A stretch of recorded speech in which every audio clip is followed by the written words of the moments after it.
into your eyes makes my heart come alive. Suddenly brought to life when I met you. Reaching beyond the skies. Hai teman-teman Presiasi, gimana kabar kalian? Baik semua kan? Di minggu ini, giliran kesempatanku untuk berbagi kepada kalian lewat iShare. Di minggu ini, hal yang akan aku sharingkan subjudul Waktu sama dengan Hadiah. Pertama-tama, aku akan menceritakan sebuah perumpamaan. Perumpamaan ini aku ambil dari Instagram answers.look. Nanti aku taruh Instagramnya di sini, ya sini. Oke, jadi di sini kita punya sebuah tali ya. Tali ini tuh panjang banget. Lalu kita punya simpul di sini, namanya simpul unsur. Dan kita anggap dari sini, ini permulaan hidup kita, dan ini adalah akhir hidup kita. Dan ini adalah waktu yang Tuhan berikan di hidup kita ini. Dan setelah itu adalah keabadian. Nah, yang permasalahannya adalah kita tuh nggak tahu akhir ini bisa ada di mana. Bisa ada di sini, panjang banget, atau bahkan bisa di sini. Kita tidak tahu kita ada di mana sekarang. Bisa di sini, bisa masih di sini, atau nggak tahu. Itu semua misteri dari Tuhan. Nah, dari sini kita tuh belajar bahwa waktu yang diberikan Tuhan pada kita itu misteri. Kita nggak tahu kita akan berakhir di mana dan kita akan sekarang ada di mana. Memang serem sih, memang serem. Cuman ini adalah hal yang harus kita ketahui. Nah, lewat virus corona ini, Tuhan ingin menyadarkan kita bahwa dari virus ini hidup kita bisa sudah berada di sini. Kita tidak tahu. Dari virus ini kita menjadi takut. Aku jangan-jangan sudah mau sampai sini. Tanpa virus ini kita santai-santai aja. Kita masih muda, kita masih hidup. Kita pikir kita masih hidup lama. Tapi dari virus ini kita berpikir, bisa jadi aku sudah di depan sini. Nah, di tali ini juga kita diajarkan. Ini hidup kita tidak tahu kita sampai mana. Tetapi apa yang kita lakukan sepanjang tali ini, itu akan berefek pada tali eternity atau tali yang abadi ini. Kita mau masuk surga atau neraka. Semuanya diefekkan dari ini. Perbuatan kita di sini, kita melakukan apa di sini itu berefek pada kehidupan kita setelahnya yang sangat panjang ini. Nah, untuk teman-teman aku akan bacakan satu perikop dari Matius 25 ayat 1 sampai 13. Bunyinya ini, gadis-gadis yang bijaksana dan gadis-gadis yang bodoh. Pada waktu itu, hal kerajaan surga seumpama 10 gadis yang mengambil pelitanya dan pergi menyongsong mempelai laki-laki. 5 diantaranya bodoh dan 5 diantaranya pintar atau bijaksana. Gadis-gadis yang bodoh itu membawa pelitanya tetapi tidak membawa minyak. Sedangkan gadis-gadis yang bijaksana itu membawa pelitanya dan juga minyak dalam buli-buli mereka.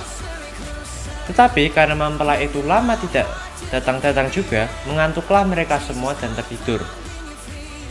Waktu tengah malam terdengarlah suara orang berseru, "Mempelai datang, songsonglah dia."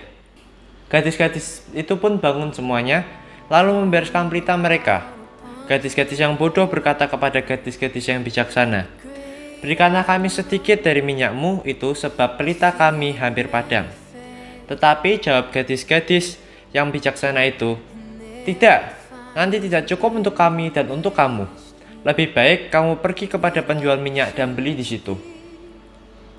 Akan tetapi, waktu mereka sedang pergi untuk membelinya, datanglah mempelai itu dan mereka yang telah siap sedia masuk bersama-sama dengan dia ke ruang perjamuan kawin, lalu pintu ditutup.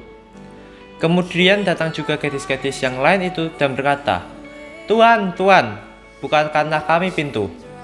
Tetapi ia menjawab, "Aku berkata kepadamu, sesungguhnya aku tidak mengenal kamu. Karena itu berjaga-jagalah, sebab kamu tidak tahu akan hari maupun akan saatnya." Nah, dari perikop ini, mari kita misalkan bahwa gadis-gadis itu adalah manusia, kita semua ini yang ada di dunia. Dan mempelai itu adalah kedatangan Tuhan yang kita nanti-nantikan. Waktu mereka menunggu mempelai itu datang dan tertidur, itu adalah waktu yang diberikan Tuhan kepada kita di dunia ini. Ya ini dia. Dan minyak adalah perbuatan baik firman Tuhan, doa, dan semuanya. Nah, gadis-gadis bodoh itu adalah manusia-manusia yang memanfaatkan hidupnya yang nggak tahu ini sampai di mana, itu dengan hal-hal yang bodoh, dengan hal-hal yang tidak baik. Nah, sedangkan gadis-gadis pintar itu, bijaksana maksudnya, menggunakan hidup ini untuk perbuatan yang baik, berdoa pada Tuhan, membaca firman-Nya, pelayanan di gereja, rajin ke gereja, dan sebagainya. Gadis-gadis yang bodoh itu tidak melakukannya dari awal, sedangkan gadis-gadis yang bijaksana sudah melakukannya. Jadi ketika mempelai datang atau Tuhan nanti datang kedua kali, gadis-gadis yang bodoh atau manusia-manusia yang belum memanfaatkan hidupnya dengan baik itu akan berpikir, aduh ini harus gini, harus gini, harus gini, harus gini, dan harus gini. Padahal sudah terlambat. Nah, jadi kita mulai dari sekarang, dari firman ini, mau ngapain nih untuk memakai hidup kita yang masih misteri ini, nggak tahu, yang sudah dihadiahkan Tuhan untuk kita, untuk apa? Karena kita harus tahu bahwa waktu yang singkat ini akan, apapun yang kita lakukan di waktu yang singkat ini berefek pada hidup kita di keabadian nanti. Lalu setelah itu, apa aja sih yang bisa kita lakukan? Nah, ini akan menjadi pertanyaan kalian. Jadi kalian bisa tulis di kolom komentar di bawah, apa yang akan kalian lakukan di waktu yang singkat ini yang Tuhan telah berikan bagi kita semua. Lalu yang terakhir adalah kita harus bersyukur kepada Tuhan atas waktu yang telah Tuhan berikan ini. Kita harus mensyukuri apapun. Memang bersyukur itu susah, dan mungkin kita berpikir bahwa aku masih pengen itu dan itu dan itu. Yang Tuhan berikan sekarang itu belum cukup. Tetapi kita harus membuang ego kita dan bersyukur atas apa yang sudah ada sekarang. Tetapi kita harus membuang semua ego kita dan bersyukur tentang apa yang ada sekarang dan apa yang sudah disediakan Tuhan. Demikian asyaraku pada hari ini. Jangan lupa untuk mengikuti kegiatan WeShare kita yang akan kita adakan pada hari Jumat tanggal 3 Juli 2020. Link WeShare akan dibagikan 10 menit sampai 15 menit sebelum WeShare akan dimulai. Jadi siap-siap aja akan dibagikan oleh Ko Sofia nanti di grup. Mari kita bersama berpartisipasi untuk menjawab pertanyaanku tadi, yaitu apa yang akan kalian lakukan di dalam waktu kita yang diberikan oleh Tuhan ini.